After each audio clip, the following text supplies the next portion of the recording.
Hello Bachcha Party, welcome back to my YouTube channel Jaideep Sir's Maths Mania. In previous video lecture, we had already completed section A of Gala paper set 3 and I hope so कि आपको वो अच्छे से समझ में आया होगा। तो आज के लेक्चर में बेटा स्टार्ट करते हैं सेक्शन बी। आज काफी अच्छे क्वेश्चंस भी है पेपर 3 के सेक्शन बी में जो कि थोड़े ट्विस्टेड किए हुए हैं। चलिए स्टार्ट करते हैं आज का पहला question. See what we have given, find the zeros of the quadratic polynomial 6x square minus 7x minus 3। Chapter 2 का ये क्वेश्चन, इसे तो हम छोड़ ही नहीं सकते हैं क्योंकि फैक्टराइज हमें आता है, स्प्लिटिंग ही करना है, ठीक है। बट अगर आपको स्प्लिटिंग में कहीं पे भी प्रॉब्लम हो तो अच्छे से ध्यान देना। Once again I will repeat this thing. तो 6x square minus 7x minus 3 is equal to 0। जब भी बात आए जीरोस या फैक्टर की, that means we have to find the value of x। तो कैसे करते हैं, देखो स्प्लिटिंग एकदम अच्छे से शांति से हम समझेंगे। तो सबसे पहले थर्ड टर्म का जो मल्टीप्लिकेशन होता है वो होता है फर्स्ट टर्म के कोएफिशिएंट के साथ। तो 3 6 18, पहला स्टेप हमारा ये होगा। नाउ सेकेंड स्टेप क्या करना है, we have to find 2 digits. कितने डिजिट फाइंड करना है बेटा, 2 डिजिट ऐसे फाइंड कर रहे हैं कि जिसका मल्टीप्लिकेशन 18 आए एंड एडिशन और सब्ट्रैक्शन मिडल टर्म जितना आना चाहिए, एडिशन और सब्ट्रैक्शन कितना आना चाहिए, मिडल टर्म जितना, दैट मींस 7 आना चाहिए। तो हमें पता है कि ऐसे 2 डिजिट्स है, 9 2 18, 9 and 2 are the factors, because 9 2 18 होगा, 9 माइनस 2 होगा 7, ठीक है। तो अभी क्या करना है बेटा, देखो काफी लोग क्या करते हैं साथ साथ में साइन रखते हैं, साइन साथ साथ में नहीं रखता है, साइन साथ साथ में नहीं रखना है बिकॉज वहां पे ही आप मिस्टेक करोगे। तो सबसे पहले ये दो फैक्टर्स को लिख लो, 9x लिखा, 2x लिखा, माइनस 3 इज इक्वल टू 0, ठीक है। नाउ मिडल टर्म का जो साइन है वो हम ऑलवेज देंगे बिगर डिजिट को, बड़े वाले डिजिट को। तो यहाँ पे बड़ा वाला डिजिट है -9, ठीक है। -9 में क्या करना पड़ेगा, 7 लाने के लिए +2, because plus minus minus. Now simple make a pair of 2 terms, ये दोनों में से कॉमन निकलेगा 3x, तो अंदर बचा 2x माइनस 3। ये दोनों में कुछ भी कॉमन नहीं है तो 1, अंदर बचा 2x minus 3। So 2x minus 3 is equal to 0 और in another bracket 3x plus 1 is equal to 0. So 2x is equal to 3. So x is equal to 3/2. ये मिला एक 0 और 3x is equal to -1. So x is equal to -1/3. ये मिला another 0. So we have two values 3/2 and -1/3. ठीक है, चलिए देखते हैं next question. Find a quadratic polynomial. हमें क्या बनाना है बेटा, एक quadratic polynomial for which the sum and product of zeros are √2 and 1/3। तो ये आपकी एक्सरसाइज 2.2 का क्वेश्चन है और ऐसे क्वेश्चंस होते ही होते हैं। तो सबसे पहले लिख लो, सम ऑफ जीरो दिया है हमें √2, प्रोडक्ट ऑफ जीरो दिया है 1/3। मेन चीज है यहाँ पे आइडेंटिटी याद होना। तो आइडेंटिटी क्या है बेटा हमारी, के x square minus alpha plus beta x plus alpha into beta. क्या लिखा है यहाँ पे, के कांस्टेंट है, एक्स स्क्वायर माइनस, ऑलवेज पहले माइनस आएगा फिर प्लस आएगा। काफी बार स्टूडेंट्स क्या करते हैं, यहाँ पे प्लस यहाँ पे माइनस, तो पहले माइनस फिर प्लस, पहले सम ऑफ जीरो दिया है, sum of zero then product of zero, ठीक है। बस वैल्यू पुट अप करो, आंसर आ गया x square minus alpha plus beta that is √2x plus 1/3, ठीक है। Now it is in the fraction form और ये फ्रैक्शन फॉर्म में नहीं है तो एलसीएम लेना पड़ेगा। जब भी ये दोनों के नीचे कुछ भी ना हो तो ये 3 इसके साथ डायरेक्टली क्रॉस मल्टीप्लीकेशन में, ये 3 यहाँ पे क्रॉस मल्टीप्लीकेशन में, जिसे हम बोलते हैं एलसीएम लेना। तो देखो यहाँ पे क्या होगा बेटा, के 3x square minus 3√2x plus 1/3, ठीक है। और यहाँ पे साथ साथ में हमें कंडीशन लिखते जाएंगे वेयर के is not equal to 0, k is not equal to 0, k is not equal to 0। Now मैं क्या कर दूंगा, 3 को बाहर ले लो, मल्टीप्लीकेशन में है, so here it is 3x square minus 3 root 2x plus 1, k is not equal to 0। और लास्ट में आपको एक स्टेटमेंट लिख देना है, since result of k by 3, ये वाला जो पोलिनोमियल आया वो 3x square minus 3 root 2x plus 1 and bracket के अंदर जो है वो 3x square minus 3 root 2x plus 1 are same. ये दोनों के रिजल्ट क्या है बेटा? सेम। कौन कौन से लेने हैं? एक तो ये वाला पोलिनोमियल लेना है और उसके साथ ब्रैकेट के अंदर जो है उसका result are same. So required quadratic polynomial is क्या आएगा? 3x square minus 3 root 2x plus 1। ठीक है, तो इसी के साथ आपका सेकेंड क्वेश्चन कंप्लीट हुआ।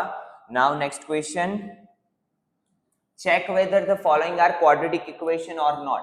तो देखिए, सबसे पहले यहाँ पे जो दिया है उसकी बात करते हैं हम। तो हमें पता है कि जब भी दो लीनियर एक साथ मल्टीप्लीकेशन में हो तो x का मल्टीप्लीकेशन x के साथ x into x, x square, then x का मल्टीप्लीकेशन 1 के साथ, दोनों प्लस है तो यहाँ पे 1 into x that is x, then after plus minus minus minus 2x, then after 2 1s are 2 minus 2। ठीक है, सिमिलरली लेफ्ट हैंड साइड पे x into x, x square plus 3x minus x and 3 1s are minus 3। Now equal to के दोनों side जब भी equal equal चीजें हो तो वो हो जाती है कट। तो एक्स स्क्वायर यहाँ पे भी पॉजिटिव है, एक्स स्क्वायर यहाँ पे भी पॉजिटिव है, तो cut. Plus minus minus x minus 2, 3x minus x 2x minus 3। ये दोनों को उठा के इस साइड ले लो तो 2x as it is, minus x इस साइड जाएगा तो प्लस एक्स, माइनस 3 माइनस 2 इस साइड जाएगा तो plus 2, 3x minus 1 is equal to 0। और यहाँ पे हाईएस्ट पावर कितना है बेटा? 1। तो ये क्वाड्रेटिक नहीं है। ये क्या है बेटा? It is not a quadratic because it is a linear.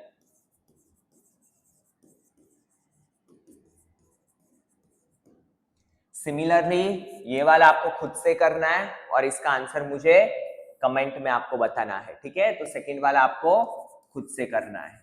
चलिए देखते हैं next question. Find the 20th term from the last term. यहाँ पे ये ट्विस्ट दिया हुआ है, हमें क्या बोला है? ये जो सीक्वेंस है लास्ट से हमें 20th टर्म फाइंड करना है। तो जब भी ये बात को माइंड में अच्छे से फिट कर लेना, जब भी बात हो फ्रॉम द लास्ट तो सीक्वेंस को रिवर्स कर दो। मतलब जो लास्ट टर्म होगा वो क्या आ जाएगा?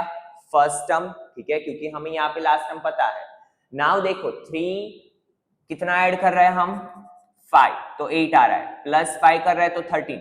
तो 253 के आगे वाला टर्म जो होगा वो क्या होगा? 248, क्योंकि 248 में 5 ऐड करेंगे तो ही 253 आएगा। ये एपी है, मतलब कॉमन डिफरेंस सेम होगा। 248 के आगे वाला टर्म होगा 243। ठीक है, बस।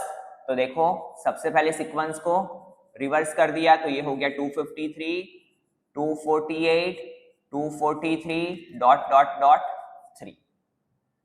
नाउ ये जो from the last 20th term था, अगर ये टर्म पहला हो गया तो हमें क्या करना है? 820th फाइंड करना है। बहुत ही सिंपल सी चीज है। और 820th को लिखा जाता है a प्लस 19b। ठीक है, नाउ a क्या है मेरा? 253 प्लस 19। d क्या होता है? a2 minus a1, where a2 is 248, a1 is 253, plus minus minus sign is of bigger digit, तो d कितना मिला? -5। ठीक है, 248 minus 253, d is equal to -5। तो 253, 19 5 जा 13 माइनस 5 8 4 15 माइनस 9 5, यहाँ पे होगा 1। तो 20th term from the last क्या होगा बेटा? 158। ठीक है, from last 20th term is 158. चलिए देखते हैं next question. Find the sum of the first 40 positive integers divisible by 6. मतलब हमें 6 का टेबल बोलना है. ठीक है, तो 6 प्लस किसका सम फाइंड करना है? मल्टीपल ऑफ 6 बोलो चाहे divisible of 6. 6 plus 12 plus 18 dot dot dot. यहां पे बोला है फर्स्ट 40, मतलब n कितना दिया है? 40. मेरे पास a है दैट इज 6, d है that is 12 minus 6 6. I can easily find s40. ठीक है, चलिए इक्वेशन में वैल्यू पुट अप करते हैं. तो s40 n बाई 2. n कितना है मेरा? 40. तो 40 divide by 2 2a plus n minus 1 into D. 220 जा, यहाँ पे होगा 20. 2 6 जा 12 प्लस 40 माइनस 1 39 इंटू 6. तो यहाँ पे होगा 20 12 प्लस 6 9 जा 54 कैरी 5 6 3 जा 18 प्लस 5 23. तो 20 इंटू 234, यहाँ पे क्या होगा? 246. 6 2 जा 12 कैरी 1 2 4 जा 8 प्लस 1 9 2 2 जा 4. तो क्या मिला हमें? सम ऑफ फर्स्ट 40 डिविजिबल्स ऑफ 6 इज 4920. बहुत ही सिंपल सा क्वेश्चन था. चलिए देखते हैं next question. Find the point on x axis. हमें एक्स एक्सिस का एक पॉइंट फाइंड करना है which is equidistant from 2 minus 5 minus 2 9. बहुत ही सिंपल सा क्वेश्चन है, बट इसे हम खुद से ही ज्यादा कॉम्प्लिकेटेड कर देते हैं. तो देखो, कोऑर्डिनेट जियोमेट्री का बेटा क्वेश्चन आया है, उसमें भी डिस्टेंस फॉर्मूला या सेक्शन फॉर्मूला. तो सबसे पहले हैबिट रखो कि फिगर ड्रॉ करने की. तो देखो, सबसे पहले किसको ज्वाइन करती हुई लाइन है? 2 माइनस 5 माइनस 2 9. ऐसे लिख दो. 2 माइनस 5 को नाम दे दो a, माइनस 2 9 को नाम दे दो b. नाउ एक ऐसा पॉइंट है जो किस पे है? एक्स एक्सिस पे. तो ऑलवेज याद रखना है बेटा, जब भी पॉइंट एक्स एक्सिस पे होता है, मतलब कि हॉरिजॉन्टल लाइन पे, तो उसका y कोऑर्डिनेट क्या होता है? 0. क्या होता है बेटा? 0. तो यहां पे हम एक पॉइंट लेंगे जैसे कि पॉइंट P. एक्स एक्सिस पे है तो एक्स कोऑर्डिनेट x लिखते हैं, y क्या हो जाएगा? 0. Is that clear? और अगर पॉइंट y एक्सिस पे है तो x कोऑर्डिनेट 0, y होता है y. ठीक है, तो यहां पे लिखेंगे suppose point P of x0 is equidistant from A and B. So, according to question, हम खुद से कुछ भी नहीं लिख रहे हैं. P का A से जो डिस्टेंस है उतना ही डिस्टेंस P का किससे है? B से. तो यहां पे मैं क्या लिखूंगा? PA is equal to PB. Now दोनों साइड स्क्वायर अप्लाई कर दो, तो PA square is equal to PB square. Now what we have to do? Just apply the distance formula. वो क्या है? तो x1 माइनस x2 का होल स्क्वायर, तो x माइनस 2 का whole square plus y1 minus y2 का whole square, 0 minus minus 5 का whole square. Similarly x1 minus x2 का होल स्क्वायर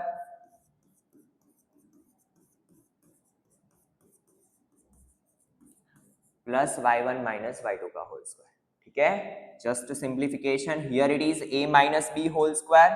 तो देखो, a स्क्वायर माइनस 2ab, 2 2 जा 4x plus b square. 0 minus minus minus minus plus 5 का square 25. x minus minus plus, तो यहां पे हो जाएगा, इसे लिखेंगे x प्लस 2 का होल स्क्वायर. तो आइडेंटिटी अप्लाई करो, x स्क्वायर 2 2 जा 4x प्लस 4 माइनस 9 का square 81. Now plus 4 cancel out, x square cancel out. ठीक है, ये 4x को इस साइड ले लो तो minus 4x 81 minus 25. So here it is minus 8x, 11 minus 5 6, 7 minus 2 5. Now हमें तो फाइंड करनी है x की वैल्यू, तो x is equal to 56 divide by minus 8, 8 7 जा, so x is equal to -7. x की वैल्यू क्या मिली बेटा? -7. सो कौन सा पॉइंट है? -7 0 is equidistant from, statement form में लिख लो, p of -7 0 is equidistant from a and b. ठीक है, चलिए देखते हैं next question. If the points a of 6 1, ऐसे क्वेश्चंस भी बोर्ड एग्जाम में फ्रीक्वेंटली रिपीटेड होते हैं.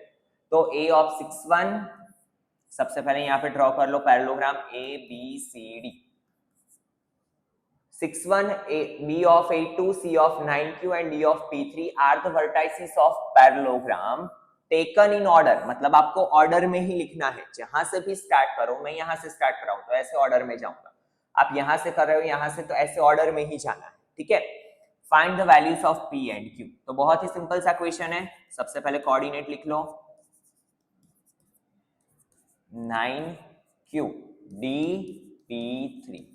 जब भी बात आए बेटा पैरेललोग्राम की, जब भी बात आए किसकी? पैरेललोग्राम की, तो ऑलवेज एक ही कॉन्सेप्ट हमें पता होना चाहिए कि इसके जो डायगोनल्स होते हैं वो बाइसेक्ट करते हैं. इसका मतलब क्या होता है? Mid point of diagonal, mid point of diagonal कौन सा? AC is equal to mid point of diagonal BD. क्या होगा? Mid point of diagonal AC is equal to mid point of diagonal BD. ठीक है, नाउ यहां पे करेंगे हम, तो देखो मिड पॉइंट फॉर्मूला क्या है? x1 plus x2 by 2, similarly y1 plus y2 by 2 is equal to, यहां पे 8 plus p,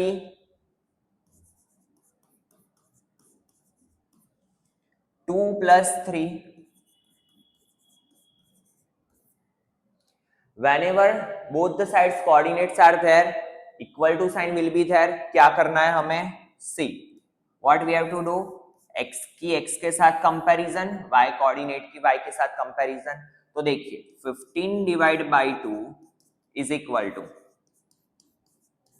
8 plus p divide by 2, 1 plus q divide by 2, 2 plus 3 5 divide by 2. Now equal to के दोनों side equal equal चीज से cut, 2 2 cut. ये 8 को इस side ले लो, सो p इज इक्वल टू 7. यहां पे q, ये 1 को इस साइड ले लो तो 5 माइनस 1, तो q इज इक्वल टू 4. तो p is equal to 7, q is equal to 4. ठीक है, दीज आर दी आंसर. चलिए स्टार्ट करते हैं next question. Evaluate tan 30, sec 45, tan 60, sec 30. बहुत ही सिंपल सा क्वेश्चन, बट हमें क्या पता होनी चाहिए बेटा? वैल्यूज. ठीक है, तो देखो tan 30 की वैल्यू क्या है? 1/√3. सबसे पहले तो आपको टेबल बनाना आना चाहिए इसमें. ठीक है, sec 45 की वैल्यू क्या होती है? √2 प्लस tan 60 की वैल्यू क्या होती है? √3 एंड sec 30 की वैल्यू क्या होती है? तो 2/√3. ठीक है, क्या होती है बेटा sec 30 की value? 2/√3. Now here it is √2/√3 plus √3 cancel out, तो यहाँ पे बचा 2, कुछ नहीं है 1. नाउ एलसीएम लेंगे √3 एंड 1 का. 1 के साथ किसी भी डिजिट का एलसीएम क्या होता है? Digit as it is. तो ये √3 को यहाँ पे मल्टीप्लाई करो, क्रॉस मल्टीप्लाई, तो 2√3 अपॉन √3 इंटू 1√3. बट कभी भी मैथ्स में हम डिनोमिनेटर में स्क्वायर रूट को अकेला नहीं छोड़ते हैं. ठीक है, तो स्क्वायर रूट को हम अकेला नहीं रखेंगे, तो उसके लिए हम करते हैं रेशनलाइज. जब भी सिंगल टर्म हो तो वही डिजिट से मल्टीप्लाई, वही डिजिट से डिवाइड. ठीक है, नाउ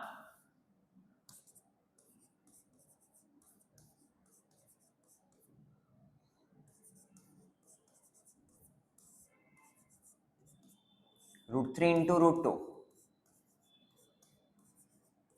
√3 इंटू √3 हो जाता है 3,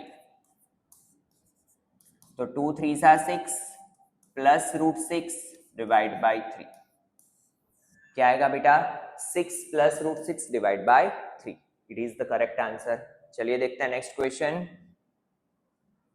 prove that cosec theta minus cot theta का whole square is equal to 1 minus cos theta upon 1 plus cos theta. जब भी बात आए प्रूव दैट वाले क्वेश्चंस की, उसमें भी ट्रिग्नोमेट्री की, तो हम तीन तरीके से बेटा इसको सॉल्व कर सकते हैं। एक तो हम क्या करेंगे, एलएचएस से आरएचएस जाएंगे, या फिर हम आरएचएस से एलएचएस पे आएंगे, या फिर आधा एलएचएस आधा आरएचएस। ठीक है, अकॉर्डिंग टू क्वेश्चन हम इसे सॉल्व करेंगे। तो चलिए यहाँ पे देखते हैं, एलएचएस में जाते हैं। सबसे पहले यहाँ पे दिख रहा है cosec theta minus cot theta का होल स्क्वायर, ये आपकी टेक्सचुअल एक्सरसाइज का इक्वेशन है। जब भी मैं ये देखूं तो मुझे पता है मेरे पास एक ही आइडेंटिटी है, that is a minus b का होल स्क्वायर, और वो क्या है, चलो यहां तक अप्लाई कर देते हैं, a square minus 2ab plus b square. ठीक है, इससे आगे अभी मुझे कुछ और नहीं दिख रहा है, तो मैं इसे कॉम्प्लिकेटेड नहीं करूंगा, इसे दे देता हूं मैं रिजल्ट नंबर 1। नाउ मैं पकड़ लेता हूं आरएचएस को, आरएचएस को सॉल्व करके देखते हैं। 1 minus cos theta upon 1 plus cos theta. तो देखो ट्रिग्नोमेट्री में भी आपको थोड़ी थोड़ी हिंट याद रखनी है। जब भी मैं देखू a minus b upon a plus b वाला फॉर्मेट, तो मेरे माइंड में एक ही चीज आनी चाहिए कि मैं रेशनलाइज करूंगा। किसे रेशनलाइज करूंगा, तो डिनोमिनेटर को। कैसे रेशनलाइज करता है बेटा, तो यहाँ पे दोनों term as it is, plus है तो माइनस से मल्टीप्लाई, माइनस से डिवाइड, इसे बोलते हैं रेशनलाइजेशन। ठीक है, now see 1 minus cos theta into 1 minus cos theta, that is 1 minus cos theta का होल स्क्वायर। नीचे देखो 1 1, दैट मीन्स इसे a कंसिडर करते हैं, तो a b b, a plus b into a minus b, that is a square minus b square.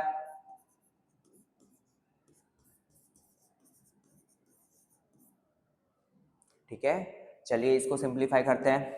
Again a minus b का whole square, तो a square minus 2ab, 2 cos theta into 1, दैट इज 2 cos theta, plus b square,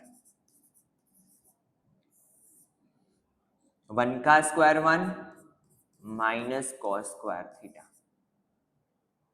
ठीक है, चलिए further simplify करते हैं इसे। Here it is 1 minus 2 cos theta plus cos square theta, and 1 minus cos square theta क्या होता है, तो हमारे पास आइडेंटिटी है 1 minus cos square theta is equal to sine square theta. तो यहाँ पे मैं क्या लिखूंगा बेटा, 1 minus cos square theta is equal to sine square theta. Now देखो मुझे जो यहाँ पे प्रूव करना है, कितने टर्म्स चाहिए, 1 2 एंड 3। तो मैं क्या करूंगा, ये साइन स्क्वायर थीटा तीनों को सेपरेटली दे देता हूं। तो देखिए 1 upon sine square theta minus 2 cos theta upon sine square theta plus cos square theta upon sine square theta. तो देखिए 1 अपॉन साइन स्क्वायर क्या होता है बेटा, cos स्क्वायर माइनस 2। देखो यहां पे cos theta upon sine square theta को मैं क्या लिख सकता हूं, sine theta into sine theta. अच्छे से ध्यान देना बेटा, प्रूव दैट वाले थोड़े कॉम्प्लिकेटेड होते हैं। तो cos अपॉन साइन क्या होता है, cot थीटा, ऊपर कुछ नहीं है, तो 1 अपॉन साइन क्या होता है, cosec theta, plus cos square upon sine square, that is also cot square theta. तो यही तो हमारा आरएचएस था, इसे हमने देखिए यहाँ पे cosec square theta minus 2 cosec theta into cot theta plus cot square theta. तो यहाँ पे लिखेंगे फ्रॉम 1 एंड 2, इसे दे दो result number 2, LHS is equal to RHS। तो ये प्रूव हो गया। ठीक है, तो पेपर सॉल्व करने का बेनिफिट ही यही है कि हर एक चैप्टर्स के थोड़े थोड़े क्वेश्चंस होते हैं, तो हमारे रिवाइज हो जाते हैं। ठीक है, चलिए नेक्स्ट क्वेश्चन देखते हैं। A 15 meter tall eucalyptus tree breaks at a height of 5 meter. चलिए साथ साथ में फिगर ड्रॉ करते हैं। हाइट एंड डिस्टेंस का है तो 5 मीटर टोटल इसकी लेंथ है बेटा 15 मीटर। ये ट्री की लेंथ क्या है 15 मीटर। बट ग्राउंड से कितनी हाइट पे 5 मीटर पे ये टूट जाता है। यहां तक हमने देख लिया। The broken part remains attached to the main trunk and also its top touches the ground. ये जो पार्ट है ब्रोकन वो ग्राउंड के साथ अटैच ही है, ठीक है, ट्रंक के साथ। ये जो ऊपर वाला पार्ट है ये टूट के कहां पे गिरा बेटा नीचे गिरा और वो ये ग्राउंड पे गिरा। इट इज ग्राउंड, ठीक है। ये 5 है तो ये क्या होगा 10 metre. Common sense because total height है 15 मीटर। तो ये जो बेटा गिर के ये वाला पार्ट जो है वो नीचे गिरा तो ये जो गिरा हुआ पार्ट है वो क्या है 10 metre broken part. And also its top touches the ground find the angle. देखिए टेक्स्ट बुक से ये ट्विस्ट किया हुआ है। टेक्स्ट बुक में हमें एंगल नहीं पूछा है, एक ब्रोकन ट्री वाला है बट वहां पे एंगल नहीं पूछा है। तो अच्छे से ध्यान देना, हमें क्या करना है ये एंगल फाइंड करना है theta made by the broken part of the tree with the ground. सिर्फ और सिर्फ क्या फाइंड करना है एंगल। डरने की कोई जरूरत नहीं है, बहुत ही सिंपल सा क्वेश्चन है। यहां पे जब भी बात आए एंगल की तो हमें एक ही चीज बेटा माइंड में रखनी है कि हमारे पास कौन कौन सी साइड्स है। तो थीटा के लिए हमारे पास ये साइड है, इसे हम बोलते हैं परपेंडिकुलर। एक तो मेरे पास है परपेंडिकुलर और ये तो हमें पता है हाइपो। और परपेंडिकुलर और हाइपो की बात आए तो मेरे माइंड में एक ही ट्रिग्नोमेट्रिक रेशियो आना चाहिए, दैट इज साइन। कौन सा आना चाहिए बेटा साइन थीटा। तो चलिए देखते हैं, यहां पे लिख लेते हैं इन ट्राइंगल, इसे नाम दे दो ए बी सी।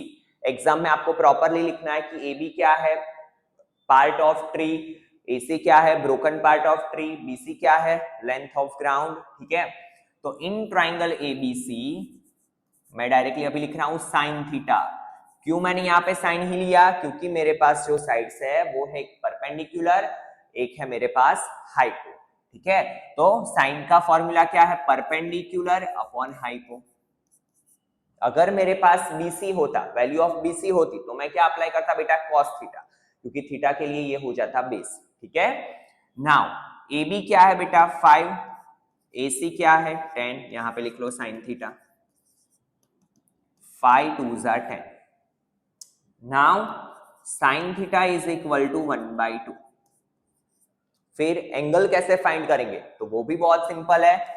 हमें ये देखना है कि 1/2 वैल्यू साइन में कब आती है।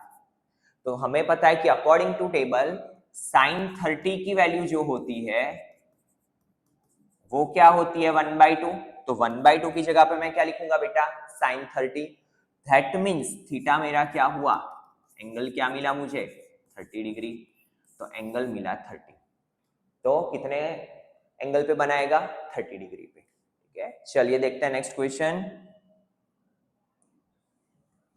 The radius of a hemispherical dome of a temple is 21 metre. जब भी बात आए किसकी सरफेस एरिया एंड वॉल्यूम की तो मेन चीज है डेटा। डेटा लिख लो सबसे पहले फॉर हेमिस्फेरिकल टेम्पल की बात हो रही है, रेडियस हमारे पास है 21 metre. Find the cost of painting its outer surface at the rate of ₹80 per metre square. Unit देख के ही पता चल जाना चाहिए कि बात हो रही है यहाँ पे एरिया की, ठीक है। और कौन सा एरिया कर्व सरफेस एरिया। तो यहाँ पे सबसे पहले हमें एरिया फाइंड करना पड़ेगा। कॉस्ट फाइंड करने से पहले हमें ये पता होना चाहिए कि कितने एरिया को हमें पेंट करना है। फिर 1 मीटर स्क्वायर के 80 रुपीज, तो हमारे पास जो मीटर स्क्वायर आए उसके कितने। तो देखिए curve surface area of cone is equal to 2πr², because बात हो रही है हेमिस्फीयर की। नाउ 2 पाई की वैल्यू नहीं दी हुई है तो 22/7, रेडियस 21 मल्टीप्लाई 21, 7 3 जा 21, 22 2 जा 44, ठीक है। तो 44 मल्टीप्लाई 63, 0 6 4 जा 24, कैरी 2 6 4 जा 24 प्लस 2 26, 3 4 जा 12, कैरी 1 3 4 जा 12 प्लस 1 13, 2 4 प्लस 3 7, 6 प्लस 1 7 2। तो ये हमारे पास कितना आया 2772 मीटर स्क्वायर। इतने एरिया को हमें पेंट करना है। नाउ कॉस्ट तो मेरे पास है, तो cost of 1 metre square is 80 rupees. तो 2772 metre square is how much? तो 80 multiply 2772, 8 2s are 16, carry 1, 8 7s are 56 plus 1, 57, carry 5, 8 7s are 56 plus 5, 61, carry 6, 8 2s are 16 plus 6, 22. तो 2,21,760 रुपीज। बहुत ही सिंपल सा क्वेश्चन था, ठीक है। चलिए देखते हैं next question. A solid is in the shape of a cone. एक सॉलिड है जो कौन से शेप में है? Shape of a cone standing on a hemisphere. एक जो कॉन है वो किसके ऊपर खड़ा है बेटा? हेमिस्फीयर के ऊपर। चलिए फिगर बना लेते हैं। ये हो गई हमारी फिगर। हेमिस्फीयर के ऊपर क्या है? Cone. With both their radii, दोनों की radius being equal to 1 centimetre. दोनों की रेडियस क्या है बेटा? 1 सेंटीमीटर। अच्छे से फिगर बना लो ताकि आपको क्वेश्चन में प्रॉब्लम ना हो। And the height of the cone is equal to its radius. तो कोन की हाइट भी क्या है बेटा? 1 centimetre. Find the volume of the solid. What we have to find? Volume of solid in terms of pi. मतलब कि हमें question में पाई की वैल्यू को नहीं रखना है। आंसर कौन से फॉर्म में चाहिए? पाई के फॉर्म में। तो वॉल्यूम ऑफ सॉलिड फाइंड करना है। बहुत ही सिंपल सा क्वेश्चन है। Volume of solid is equal to, सबसे पहले सॉलिड दो चीजों से बना है। एक तो वॉल्यूम ऑफ हेमिस्फीयर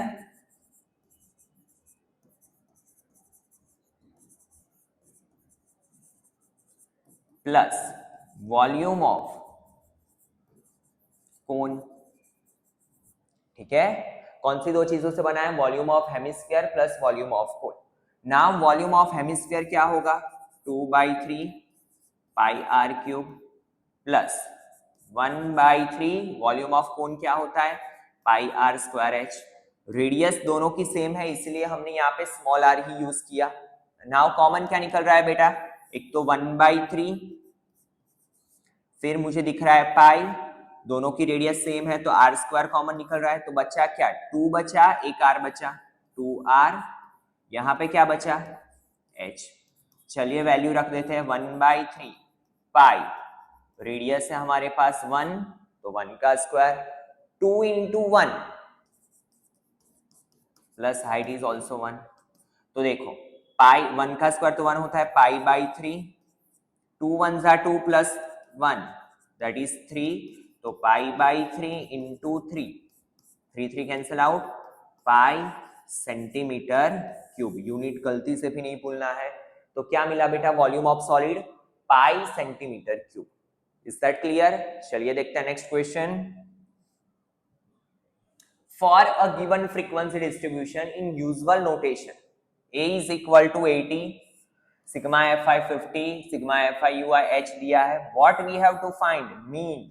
सारा का सारा डेटा हमें ऑलरेडी दिया हुआ है तो हमें पता है मीन फाइंड करने का फॉर्मूला क्या है। बात हो रही है सिग्मा fi ui, तो कौन सा फॉर्मूला अप्लाई करेंगे? Step deviation a plus sigma fi ui upon sigma fi multiply h, where a is equal to 80 plus sigma fi ui that is 40, sigma fi 50 multiply h 20, 0 0 cut, 5 8s are 40, 8 2s are 16, तो 80 plus 16 कितना होगा?